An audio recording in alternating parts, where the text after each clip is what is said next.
Hola, bienvenidos a un nuevo programa de Tribuna Profesional, en este caso este programa producido por FEPUT, como siempre, por la Federación de Entidades Profesionales Universitarias de Tucumán. Y me imagino que usted, como yo, habrá leído hace unos 15, 20 días en el suplemento de Tucumanos que nosotros tenemos un investigador, como tantos tiene la Universidad Nacional de Tucumán, pero en este caso es un tucumano que integra un proyecto internacional y que se encontró con el primer mamífero, así decía, ¿no? La presentación del doctor Norberto Giannini, que es doctor en biología. Él está en la Facultad de Ciencias Naturales de nuestra Universidad Nacional de Tucumán. Ha sido un hombre con numerosos posgrados, pero también tiene postdoctorados, así que ya nos va a explicar bien porque tiene numerosos títulos, pero en realidad eso es más importante en el sentido de lo que ha estudiado y lo que le ha permitido llegar a ese doctorado y a los postdoctorados. En este caso integra con un grupo de países a nivel internacional un proyecto muy grande del Museo de Historia Natural de Nueva York, que ya nos va a contar, pero se llama Ensamblando el Árbol de la Vida de los Mamíferos. ¿Es así, doctor? ¿Está bien la presentación? Así es, Silvia. Es largo, bienvenido, ¿no? Muchas gracias. Cuéntenos un poco, que esto tiene un poco también que ver con su historia de vida, ¿sí? Es su investigación ahora con este grupo internacional, ¿sí? Sí, porque yo estudio mamíferos.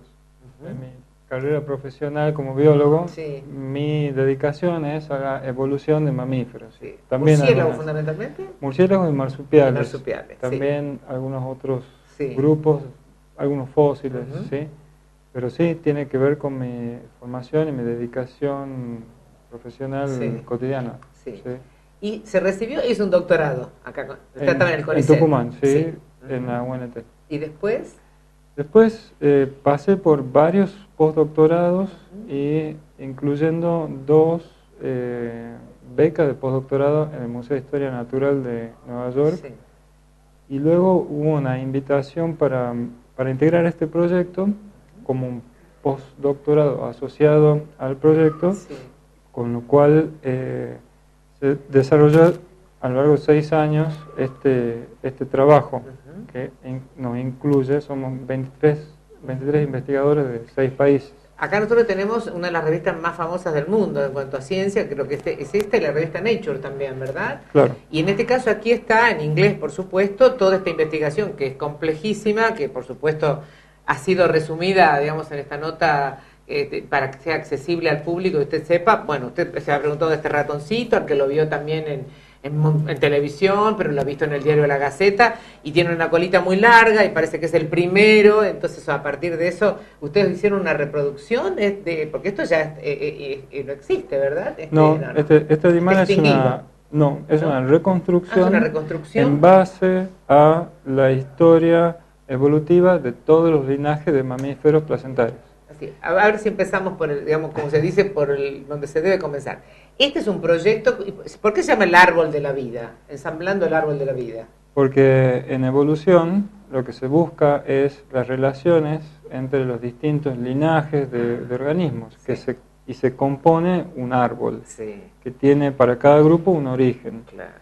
Y se conecta, esa sería una rama que se conecta con otras y forma el árbol de la vida completo. Claro. Esta es la rama de los mamíferos, principalmente de los placentarios, que... nosotros somos mamíferos placentarios. Somos mamíferos placentarios. Lo que buscamos con el proyecto fue ensamblar una matriz de datos que nos permita descubrir cuáles son las relaciones más probables entre esos linajes. ¿Por qué? Porque los caracteres de morfología y los caracteres de secuencia de ADN son una guía para ver quiénes están más relacionados que otros. Y con eso podemos armar un esquema de árbol, que es el árbol mejor apoyado por esos datos. Entonces, el trabajo consistió en generar una matriz de datos morfológica la más comprensiva posible, en base a la experiencia y la investigación de este grupo que tienen distintos especialistas. Claro. Algunos que son paleontólogos de mamíferos mesozoicos, otros investigan primates, yo investigo murciélagos y marsupiales, ¿sí? O sea, ustedes contaban con una base, digamos, de datos así de 400 caracteres y llegaron a 4.500 con esta investigación. Sí, la investigación fue de 6 años. Y los primeros 2 años se utilizaron en compilar toda la información que se hallaba disponible en casi 300 años de literatura sobre investigación en anatomía y morfología de mamíferos, para rescatar todos aquellos caracteres que se habían utilizado para comprender la evolución de mamíferos. Entonces, eso tenía muchísimos problemas de nomenclatura, de homología, de dispersión de datos, cosas estudiadas en un grupo no habían sido estudiadas en otros grupos.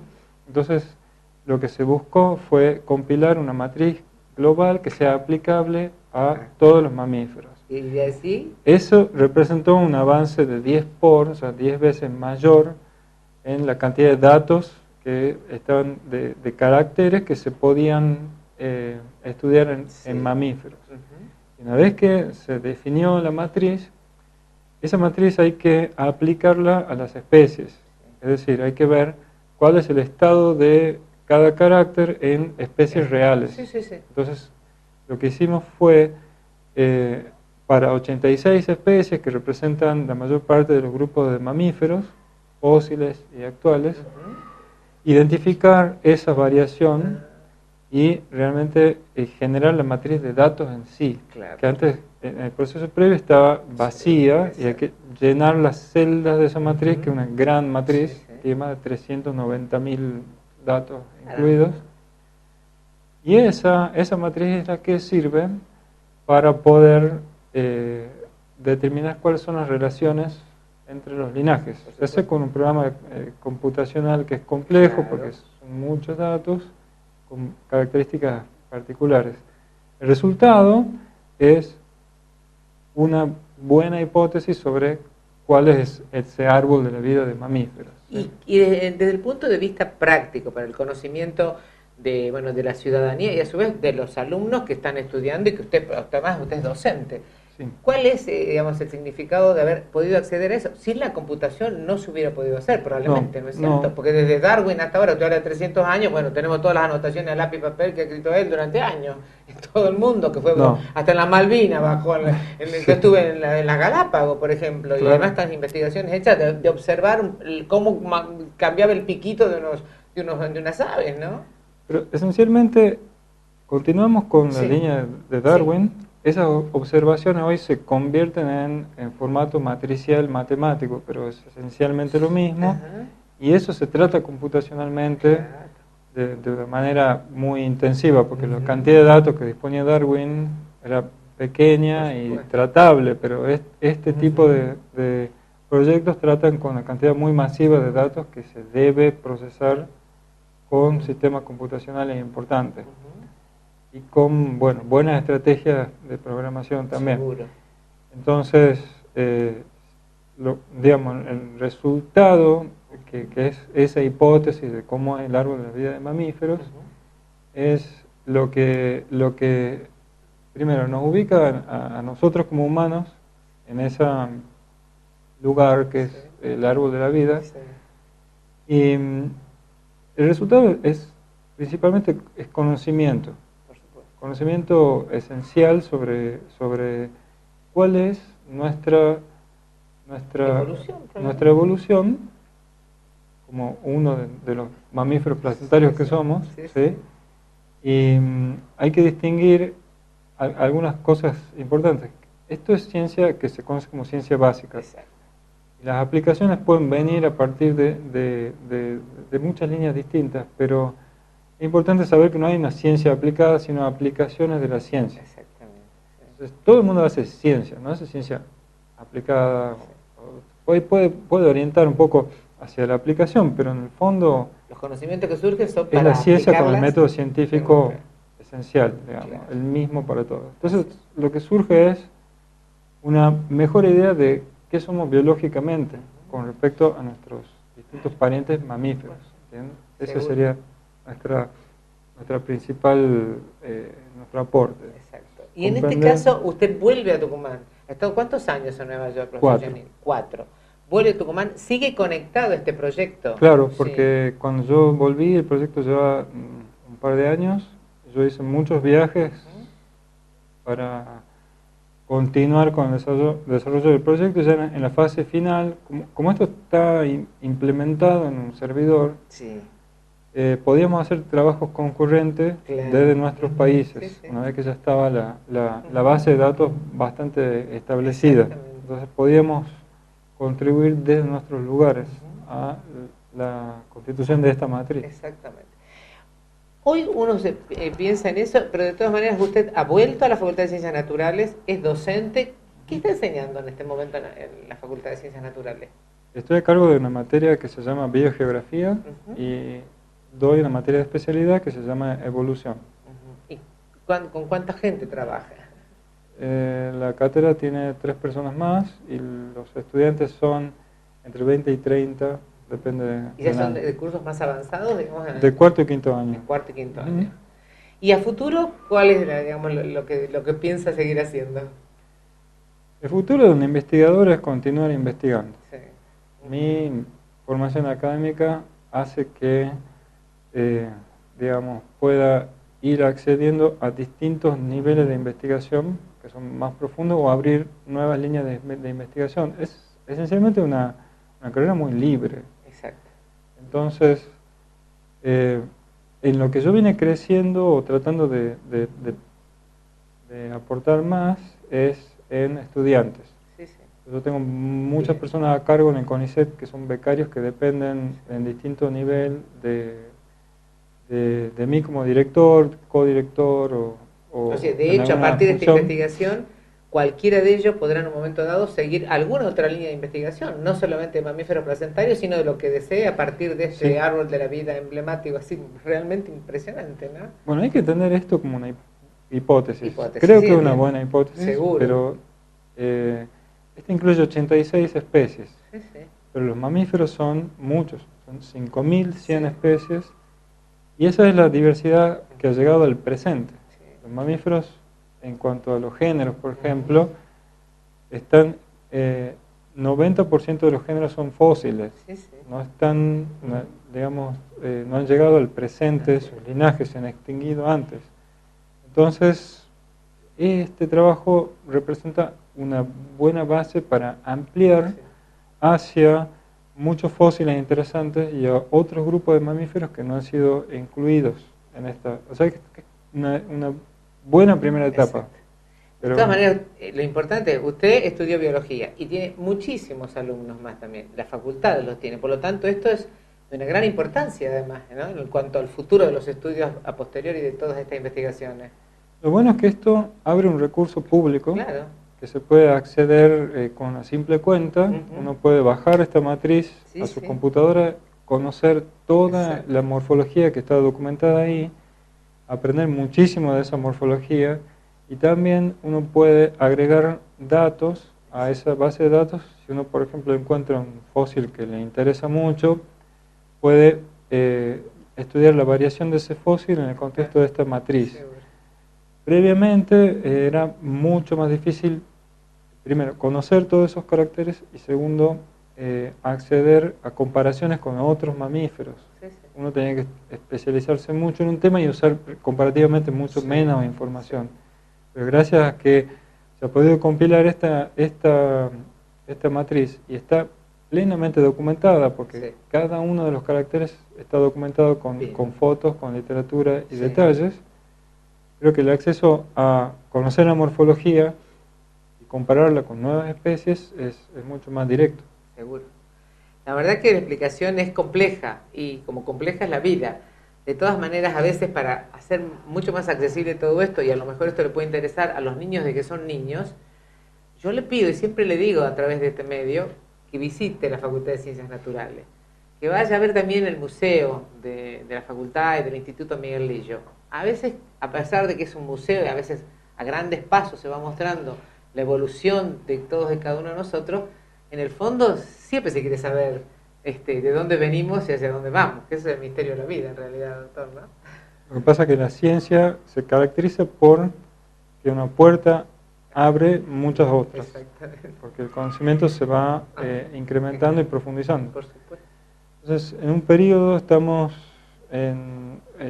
con ciertas capacidades de conocimiento y luego se van ampliando porque se incorporan nuevas técnicas, se incorporan nuevos investigadores con otras ideas, otras capacidades, y así se va profundizando. En realidad siempre el conocimiento se amplía. Exacto.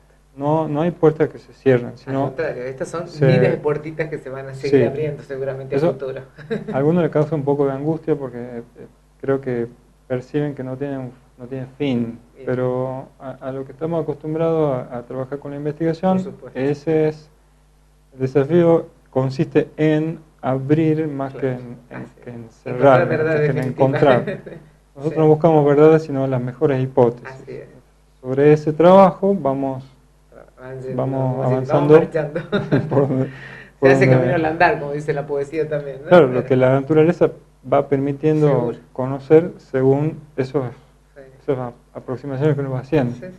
A Bueno, los felicito, doctor, por todo esto que nos has estado explicando sobre este tucumano que hoy decía el diario que se encontró con el primer mamífero y que están buscando inclusive hasta las redes sociales qué nombre le van a poner. Gracias, doctor Giannini. Muchas gracias por estar con nosotros y nosotros ya volvemos.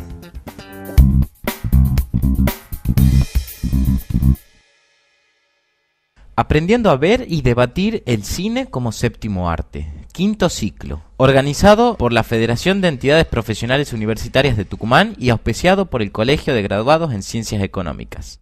Película a exhibir: Todos los caminos conducen a casa. La película coreana de Lee Yong-yang. Lugar de exhibición: Salón de Actos del Colegio de Graduados en Ciencias Económicas. 24 de septiembre, 776. Jueves 11 de abril, 21 a 30 horas, entrada libre y gratuita.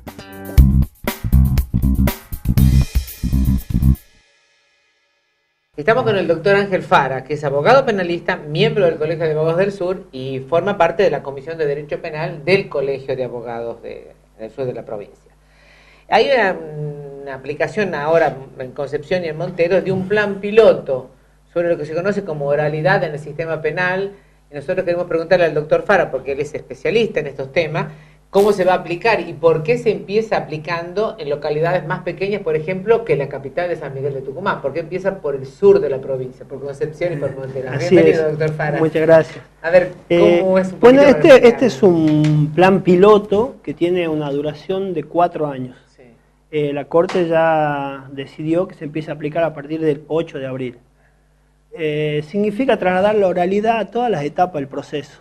O sea, anteriormente estaba ya el juicio oral en nuestra provincia, sí, en las audiencias, como la gente habrá visto, los juicios importantes que a veces los siguen por la tele, o bueno, si tuvieron algún pariente, algún familiar, todo el mundo asistió a los juicios orales.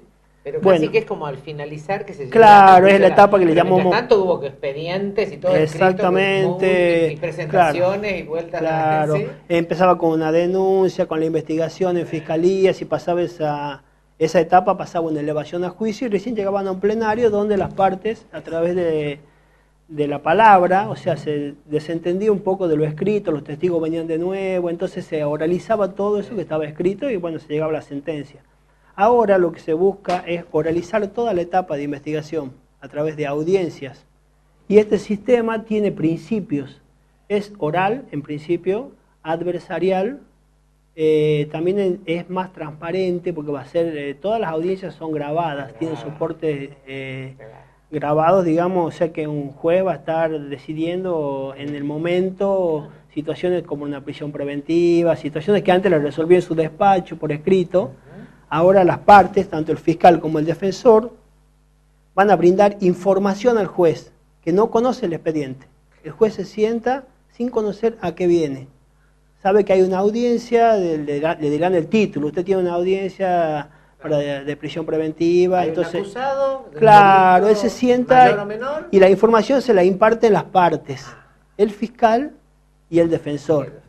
Se elimina el expediente escrito. No va a haber ese expediente grande que había antes de varios cuerpos, ahora hay un simple legajo, que son las pruebas que logró recolectar el fiscal a través de la actuación de la policía, bueno, sí.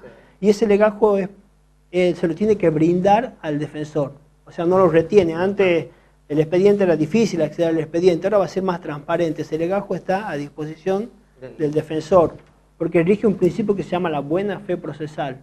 O sea, no se trata de sorprender con una prueba, sorprender con un argumento, sino todo tiene que estar planteado cuál es la estrategia de cada una de las partes y brindarle la mejor información al juez para que él pueda decidir.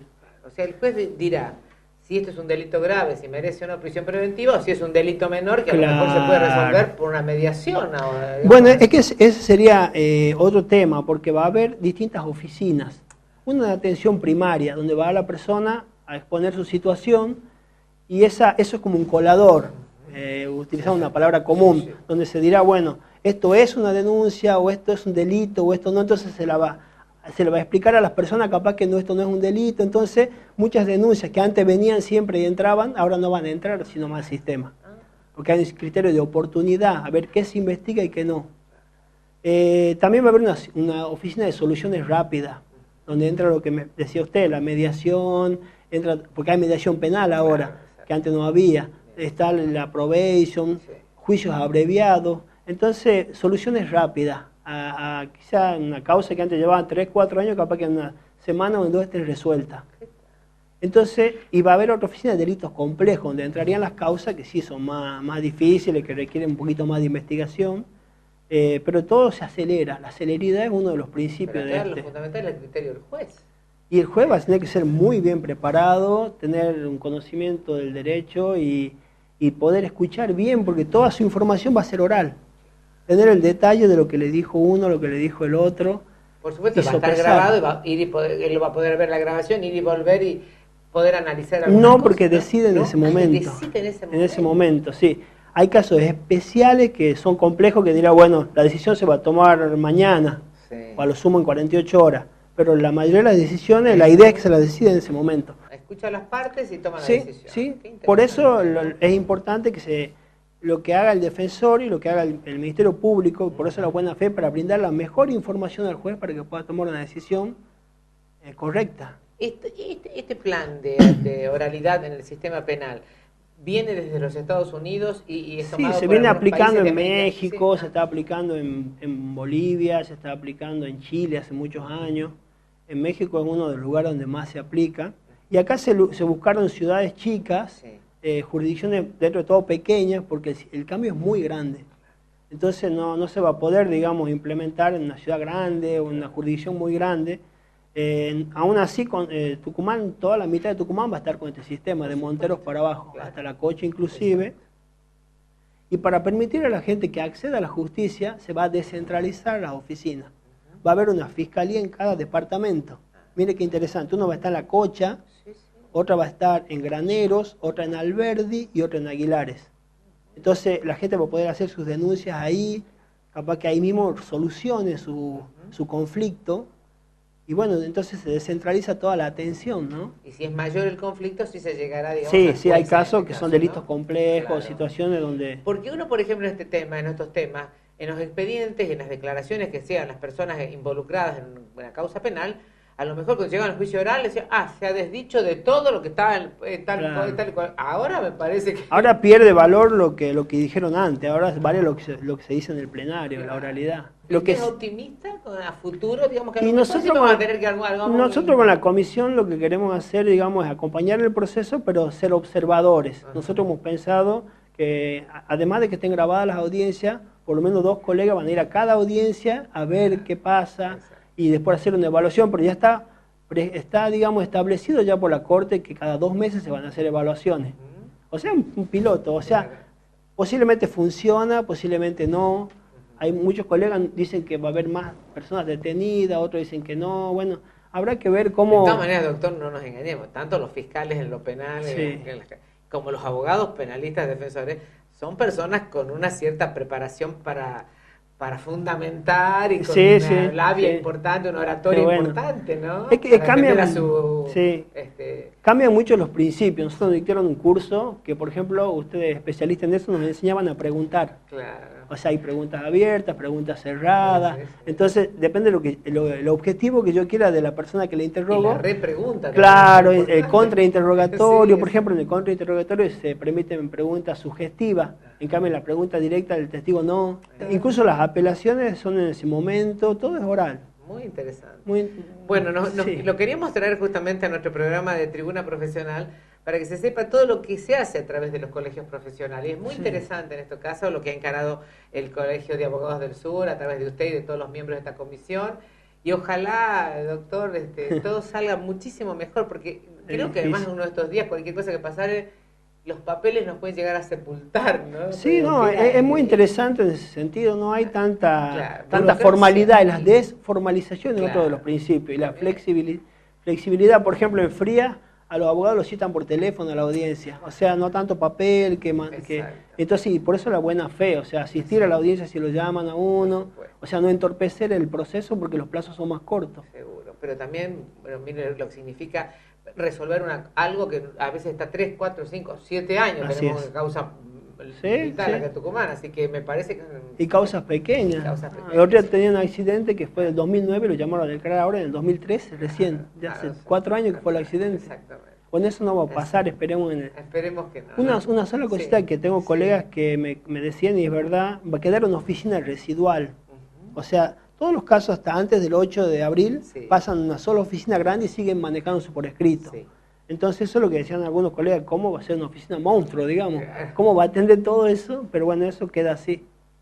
Sobre Así la que marcha, ¿no? sobre la marcha se van a ir sí, acomodando sí, sí, situaciones. por supuesto. Sí. Habrá que ponerlo en práctica para Sí. ver, bueno, de solucionar y de agilizar este Sí, sistema que no, está no muy no todos los colapsado. cambios son malos. Esto, No, este es un claro, intento por por hacerlo supuesto. más, una justicia más rápida, más Seguro. transparente. De hecho, lo vemos en las Sí. series de televisión Sí, permanentemente sí. y estamos preguntándonos a veces por qué nosotros no podríamos haber adaptado una Incluso cosa las así, ¿no? prisiones preventivas se van a aplicar con criterios más restrictivos, 40 días lo sumo, para que la persona ya tenga una decisión sobre su vida, Uno puede digamos. estar 2 años. 2 años esperando Claro, en seguro. detenido a ver qué pasa. Exacto. Es angustiante también para la Así víctima, es. la familia, Por que supuesto. siempre la familia sufre mucho con Así alguien detenido. Le agradezco muchísimo, doctor Bueno. Fara. Le ha sido un gusto conversar con usted, conocerlo y para que también ustedes, a través de Tribuna Profesional, hayan tenido la oportunidad de conocer este nuevo sistema de plan piloto sobre oralidad en el sistema penal que comenzará el 8 de abril a ponerse en práctica en las ciudades de Concepción y de Montero. Muchas gracias, doctor. Muchas Nosotros gracias. nos despedimos, Muy si amable. Dios quiere, hasta el próximo programa. Gracias.